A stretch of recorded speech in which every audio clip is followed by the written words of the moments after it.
Diga más a través de Rumba 98.5. Les recordamos que pueden seguirnos a través de nuestras redes. No se diga más radio en Instagram, no se diga más RD en Twitter. Pueden seguir en vivo la transmisión en video de nuestra interacción en cabina a través de www.rumba985fm.com. Y aproveche porque vamos a empezar nuestra conversación con el invitado del día de hoy. Se trata del secretario de Asuntos Jurídicos del Partido de la Liberación Dominicana, PLD, José Dantes. José, bienvenido. Buenas tardes. Buenas tardes. Buenas noches. Buenas noches, Karina y Alex.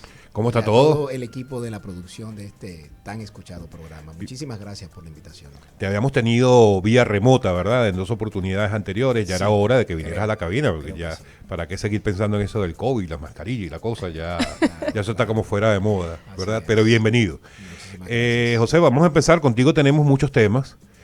Vamos a empezar a hablar de temas que tienen que ver directamente con lo jurídico, y en algún momento de la conversación, si nos da tiempo, hablamos de política pura y dura, porque además eres parte o eres miembro del comité político del PLD.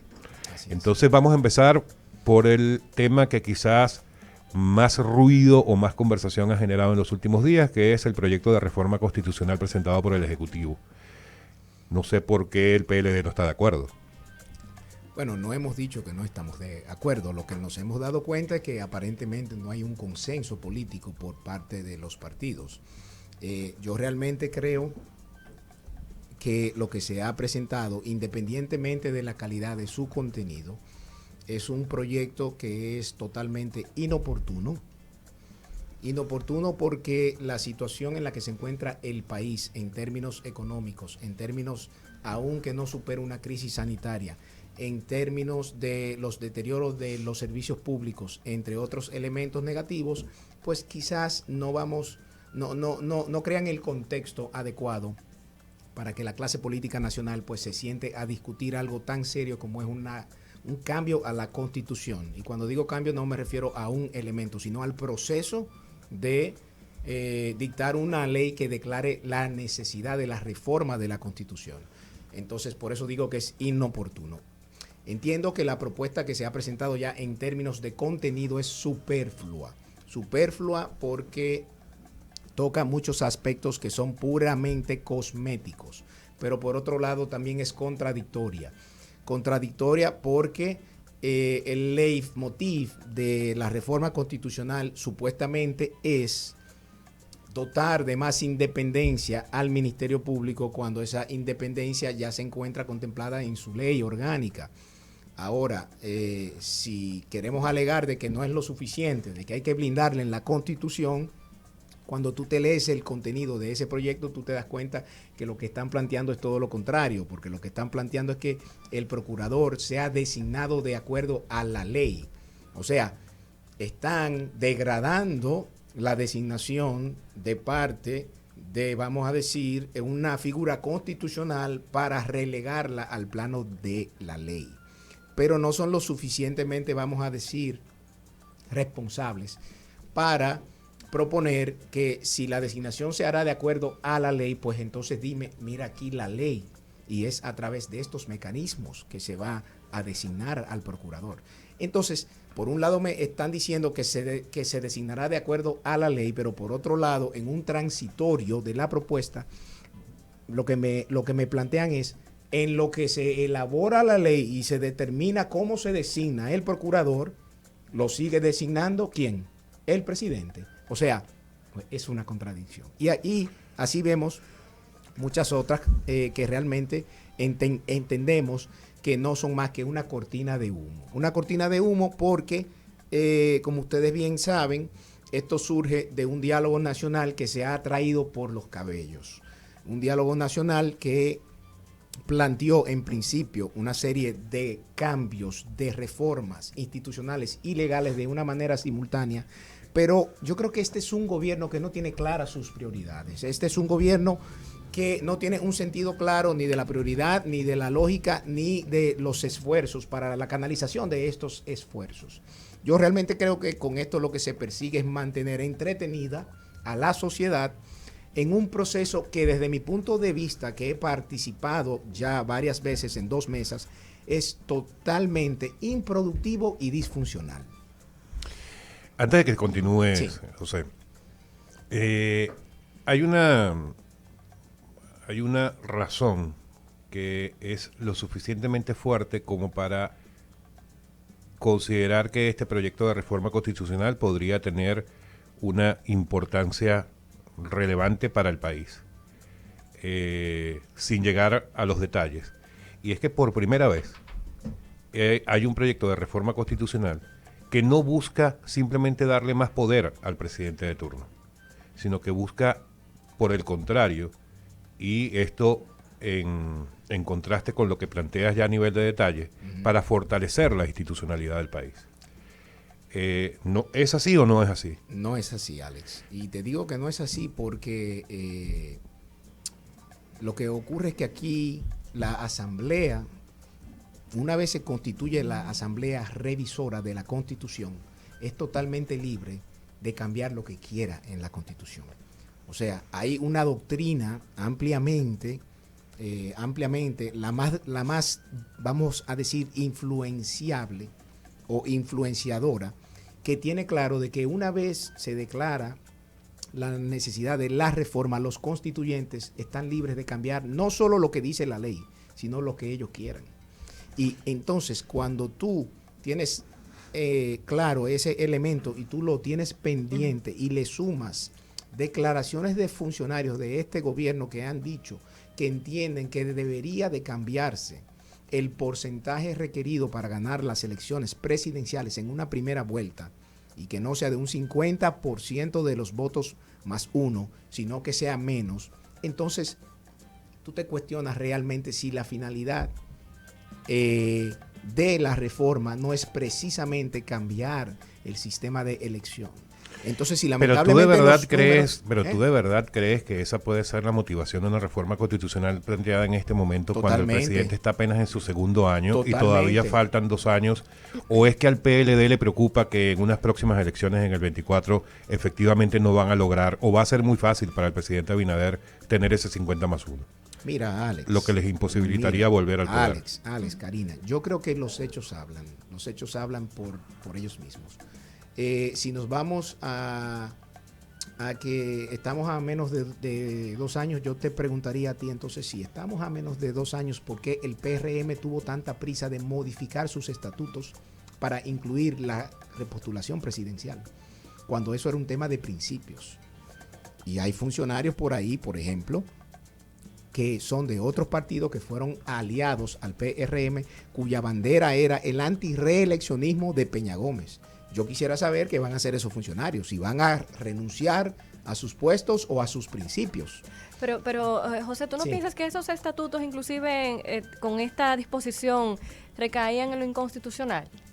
Ya que la Constitución sí habilita al ciudadano a reelegirse en un periodo consecutivo. Claro, pero lo que yo estoy preguntándome es por qué hacerlo tan temprano. Entonces, fíjate que hay una consecución de hechos que cuando tú lo miras en el tiempo, ¿no? Se reforman los estatutos del PRM, están proponiendo un cambio a la reforma, están proponiendo un cambio a la Constitución, donde aparte de, se está planteando la unificación de las elecciones en el 24, lo cual, desde mi punto de vista, a mí me parece que pudiera ser, pero la Asamblea, al quedar libre de hacer lo que quiera, ¿y qué me garantiza a mí que luego ellos no bajen ese 50%+1 para volver a los gobiernos de las minorías? Eso fue una conquista democrática del Pacto por la Democracia en el 94, que Peña Gómez y otros líderes de ese momento lideraron con la finalidad de ¿qué? De garantizar que el gobierno que saliera electo de las urnas representara a la mayoría de la población. Por eso el 50+1. Porque antes de eso, cualquiera era aquí, aquí cualquiera llegaba a ser presidente con un 35%. Con un 32%. Balaguer nunca llegó a un 40%, por ejemplo. Nunca llegó a un 40%. Entonces, no es posible realmente tú cambiar el sistema de las mayorías, porque eso es un fundamento de la democracia, universalmente. Es el gobierno de las mayorías. Y si la democracia es el gobierno de las mayorías, por vía de consecuencia, quienes deben decidir es la mayoría, que es un 50+1. Okay, vamos a salirnos del proyecto de reforma. Sí. Pero sin salirnos de la Constitución. Bien. Porque a mí me gustaría saber cuál es tu opinión, o si tú estás de acuerdo con lo que establece la Constitución en este momento con respecto al Consejo Nacional de la Magistratura, su composición y el poder que le da al Ejecutivo sobre el tema judicial. Yo quiero saber tu opinión sobre el tema. Mira, ese es uno de los elementos que sí sería bueno revisar en una eventual propuesta de reforma, que no tiene que ser ahora. Recuérdate que lo primero que yo te comenté era la inoportunidad. O sea, el timing realmente no puede ser el peor. Pero el Consejo de la Magistratura realmente debe ser sometido a una serie de cambios. Número uno, el Procurador General no debe ser miembro de ese Consejo. Debe excluirse. Pero más importante que eso, número dos, es determinar qué significa en el artículo 178 el concepto de la segunda mayoría que nos dio mucha agua de beber a los partidos políticos a la hora de designar al senador que representaba a la segunda mayoría. Cuando un partido minoritario, con menos senadores que nosotros, le dieron el asiento en el Consejo, porque en el bloque de los senadores ellos se juntaron con otros partidos y numéricamente eran más. Pero el que representó al 38% de los electores éramos nosotros. Entonces el concepto de la segunda mayoría, eso debe quedar claro en la Constitución. Otro elemento en el Consejo que hay que ver indefectiblemente es la facultad que tiene de evaluar el desempeño de los jueces de la Suprema. Ese es un órgano que no debería estar facultado para esos fines. ¿Por qué? Porque no existe un mecanismo objetivo que le permita a ellos agarrar a los jueces de esa alta corte y bueno, déjame yo ver cómo tú te desempeñaste, bajo qué criterios, bajo qué procesos, bajo qué formatos, bajo la cantidad de sentencias que tú hayas dictado, bajo la calidad de esas sentencias. ¿Quién evalúa esa calidad?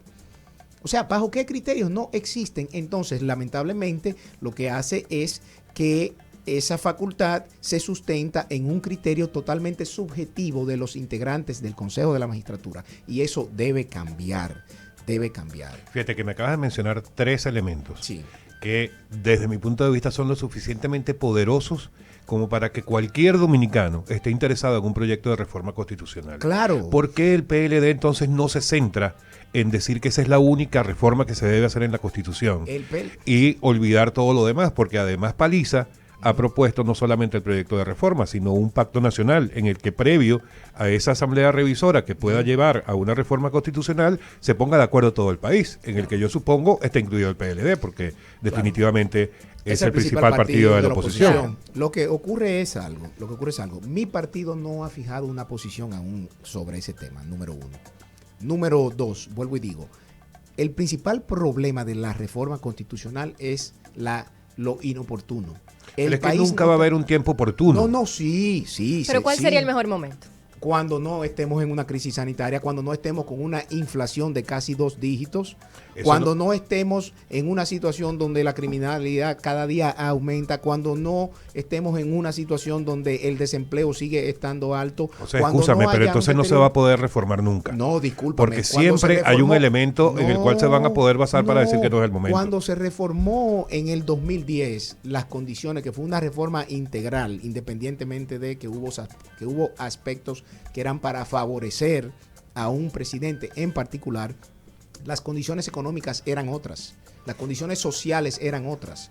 Es tan tal, son tan irresponsables los ministros de este gobierno que culpan a la oposición de estar financiando las protestas. No, las protestas las están financiando los ciudadanos de a pie que tienen que ir a un supermercado y están viendo los precios.